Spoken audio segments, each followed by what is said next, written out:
রাজ্য জুড়ে মাধ্যমিক পরীক্ষা চলার মধ্যেই বাঁকুড়া জেলার জঙ্গলমহলে পরীক্ষাকেন্দ্র পরিদর্শনে এলেন মধ্যশিক্ষা পর্ষদের সভাপতি ড রামানুজ গঙ্গোপাধ্যায়। শুক্রবার সকালে পরীক্ষা শুরুর সময় তিনি রানীবাঁধ উচ্চ বিদ্যালয়ের পরীক্ষা কেন্দ্র ঘুরে দেখেন।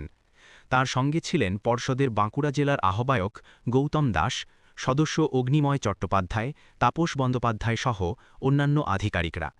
পর্ষদ সভাপতি পরীক্ষা কক্ষগুলি পরিদর্শন করেন, কথা বলেন পরীক্ষার্থী ও শিক্ষক শিক্ষিকাদের সঙ্গে এবং পরীক্ষার সার্বিক পরিস্থিতির খোঁজ নেন।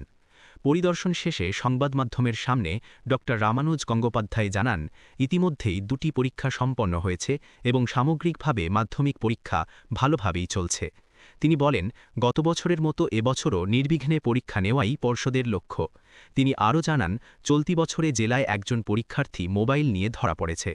পরীক্ষায় কোনো অনিয়ম বরদাস্ত করা হবে না বলেও স্পষ্ট করেন তিনি। তবে শাস্তি দেওয়া নয়, সুষ্ঠুভাবে পরীক্ষা পরিচালনাই পর্ষদের মূল উদ্দেশ্য বলে জানান পর্ষদ সভাপতি। রাজ্য জুড়ে মাধ্যমিক পরীক্ষা শান্তিপূর্ণভাবেই চলছে এবং এসআইআর সংক্রান্ত কাজের সঙ্গে পরীক্ষার ব্যবস্থাপনায় কোনো সমস্যা হচ্ছে না বলেও জানান তিনি। সে দুটো পরীক্ষা হয়ে গেছে অলরেডি, আজকে তৃতীয় পরীক্ষা।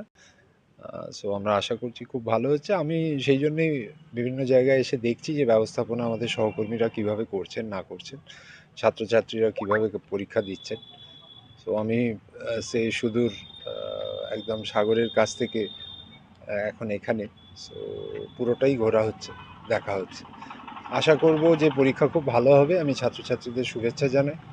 আমি জেলাবাসীকে ধন্যবাদ জানাতে চাই, জেলা প্রশাসনকে ধন্যবাদ জানাতে চাই যে গত বছরও খুব ভালো পরীক্ষা হয়েছে। এবছর যদিও আমাদের একজন ছাত্র ধরা পড়েছে বোধহয় মোবাইল নিয়ে, আনফর্চুনেট, কিন্তু এটাই হবে।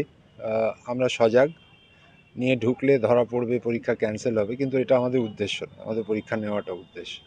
তো বারংবার আমরা বলেছি, ক্যাম্পেনও করেছি এবং সবাই মিলে ভালো করে কাজ করছে, এটাই দেখতে আসা, এটাই দেখে আনন্দ পাওয়া। সমস্যা অ্যাজ সাচ কিছু নেই। এখনও অবধি আমার কাছে যা রিপোর্ট, সারা রাজ্যে পরীক্ষা নির্বিঘ্নে শুরু হওয়ার দিকে যাচ্ছে। আমাদের সমস্যা নেই, এটাই হচ্ছে বাস্তব। আমি যেটা বলেছিলাম 30 তারিখে, যে আমরা নিশ্চিত যে পরীক্ষা খুব নির্বিঘ্নে ভালোভাবে হবে। দুটো প্রক্রিয়াই চলছে, দুটো প্রক্রিয়াই চলবে এবং মাধ্যমিক পরীক্ষার প্রতি বছরের ন্যায় যে গুরুত্ব, সেটা মানুষের মনে আছে এবং সবাই তাদের কাজের মধ্যে দিয়ে প্রমাণ করছে।